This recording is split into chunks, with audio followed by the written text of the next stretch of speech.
Today we're going to do a head-to-head comparison between the Nikon Z8 and the Canon EOS R5.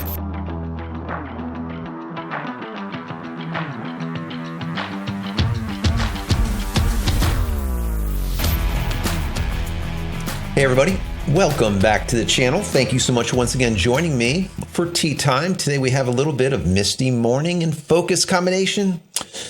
The goodness, guys. Love the bergamot. I hope you're joining me with your cup of tea, maybe a cup of coffee, hanging out, talking tech, talking photo, talking video. Today is a photo video type of day. We're going to be talking about the brand new Nikon Z8 in comparison to the Canon EOS R5. If you've been with me for even a minute, you know my primary cameras are Canon, but I also shoot Sony, I shoot Red, as well as Panasonic, EVAs, and all the rest of this stuff. It really depends on the situation.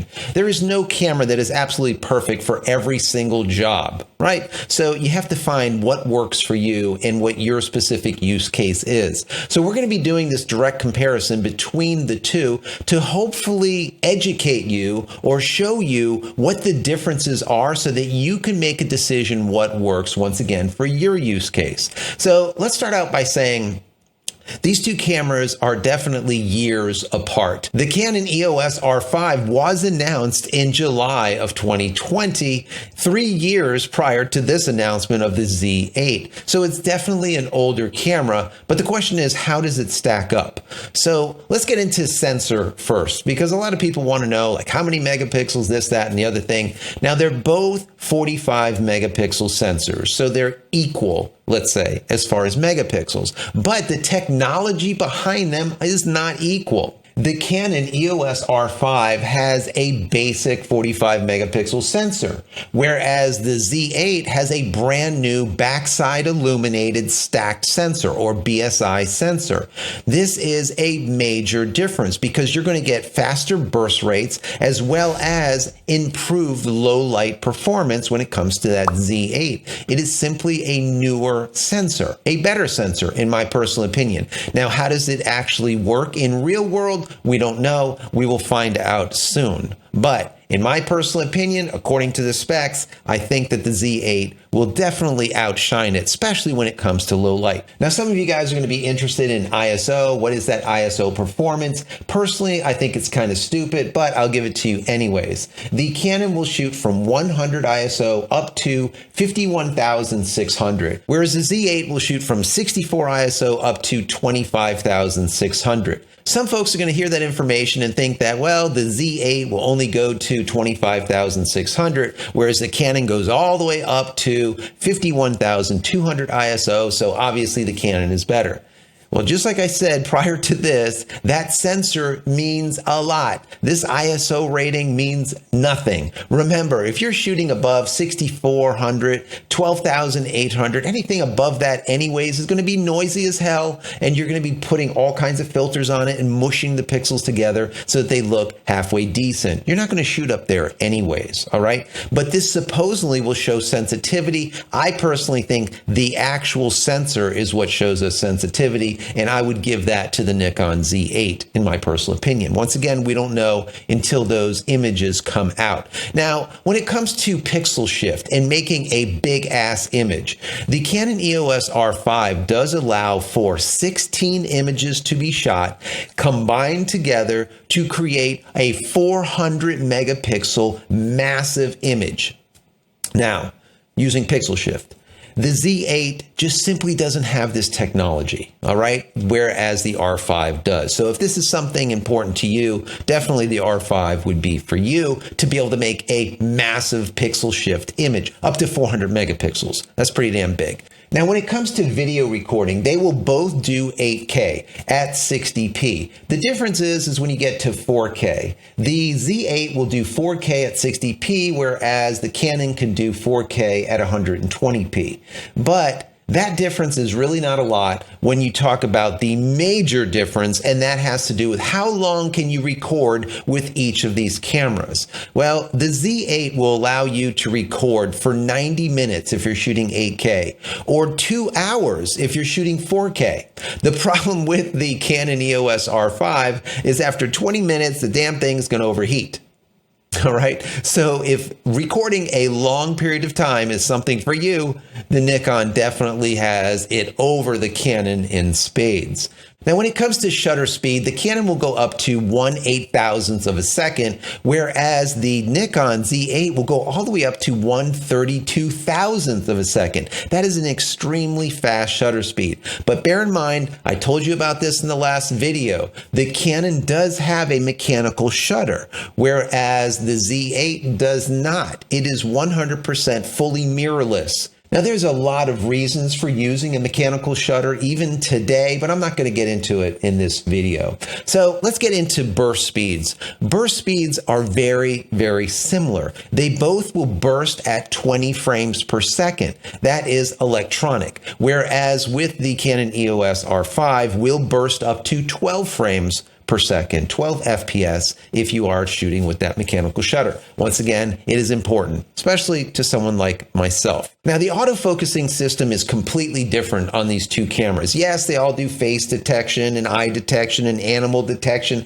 and flying saucer and alien detection and all the rest of the detection. They all do that. The difference is the Z8 has 493 points of phase detection autofocus, whereas the Canon EOS R5 has 5,940 points. There's a little bit of a disparity between the two, and they're both pretty much covering the entire 100% of that sensor. So that's really good for tracking things. The difference comes in when we talk about low light. In low light, the autofocusing system will be able to hit at a -5 stops on the Canon, whereas the Z8 will be able to do it at a -9 stops. So that is a major difference. Now, why is that? Like I said before, I think a lot of it has to do with that sensor. It is a BSI sensor in that Z8, that backside illuminating sensor, which does give you better low light performance. The next thing is the bodies. They are both magnesium. They are both weather sealed, just like their bigger brothers, their flagship bigger brothers. So they are really good for outdoors. They are both very rugged, and they'll be able to handle a beating.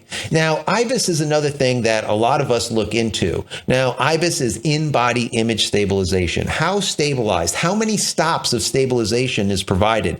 The Canon EOS R5 provides 8 stops of image stabilization, whereas the Nikon Z8 will only provide 6 stops of image stabilization. So if we look at the two cameras, most likely, according to specs, the Canon will do a little bit better when it comes to shake, when it comes to stabilizing an image. Once again, do we know this in real world yet? We don't, but we will see. According to the specs, the Canon would be better here.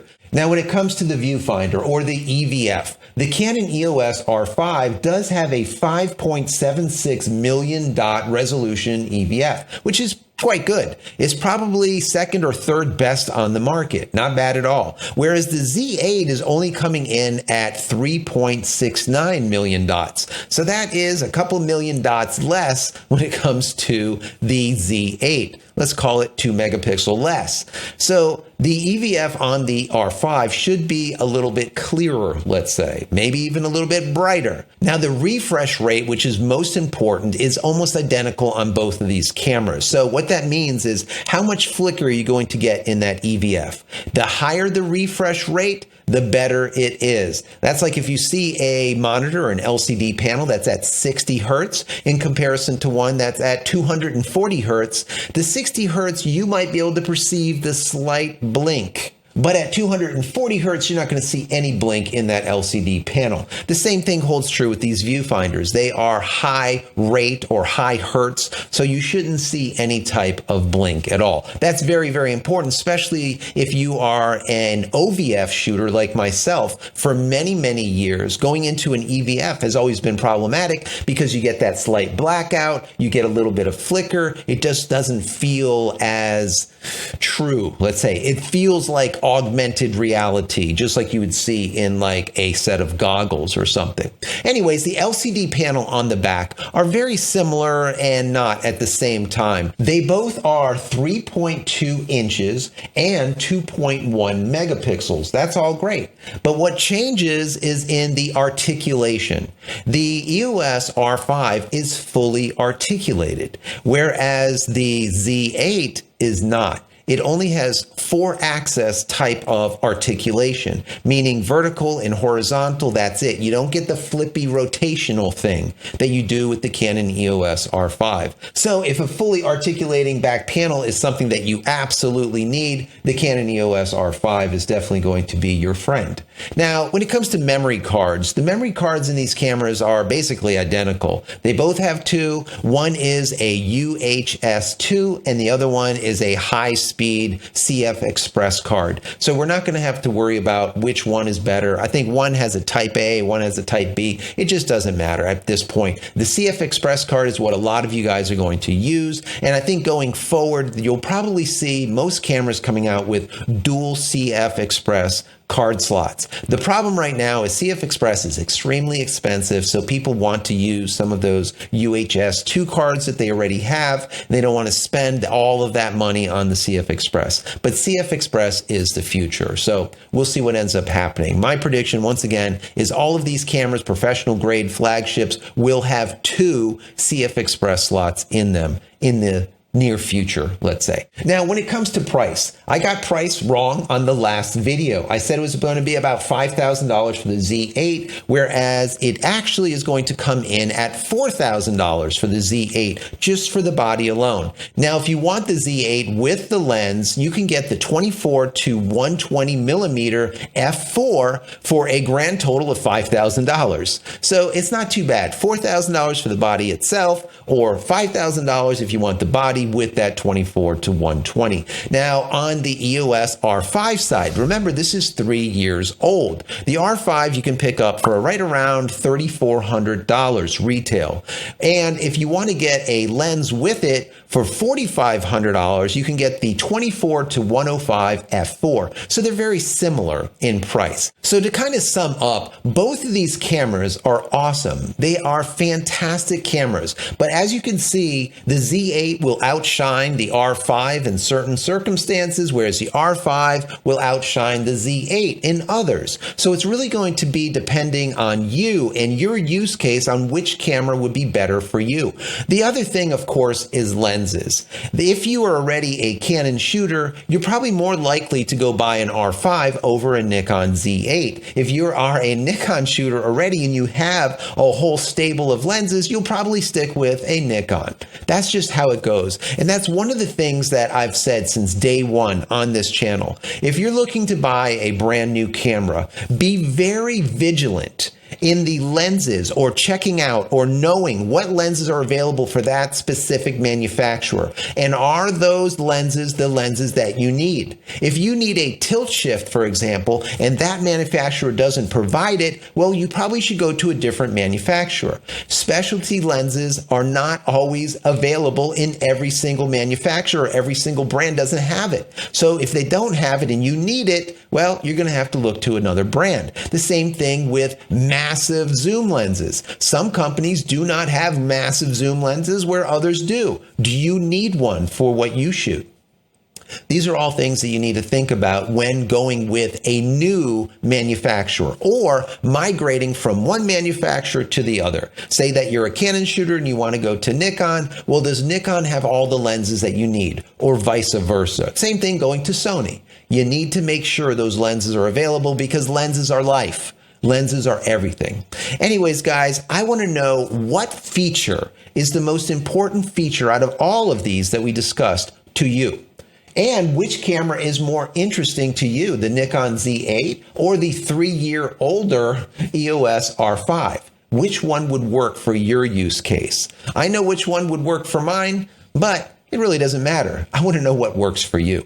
Down below, let's have this discussion. And if you enjoyed this content, even the least, throw it a thumbs up. That would be awesome. Don't forget to subscribe to the channel, click this button, do all of those things. Also, don't forget that 3,000 push-up challenge for May, benefiting the St. Jude's Children's Hospital. This is big. We are now surpassing $1,000. That is awesome. Thank each and every one of you for that. Down below, there is a donate button. Every single dime goes to St. Jude's. Every single dime. YouTube doesn't even take a dime of it. Also, if you want to help me, help the channel, you can say thank you down here. There's a little thank you button. Click on that. You can give $1 or $2, or even better, become a member of the channel. And finally, if you need a VPN, or if you need faster internet speeds or more reliable internet, check out Speedify. The nice folks over at Speedify gave me a promo code that will give you 20% off.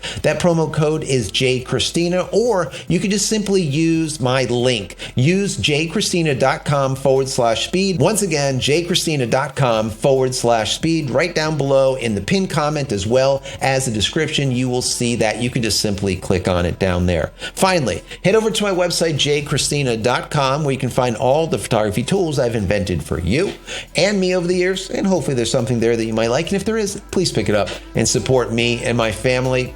That's it, guys. I'm out of here for yet another vlog. Many blessings to you and your family. Stay safe, stay healthy, and we'll see you in the next one. Love you all.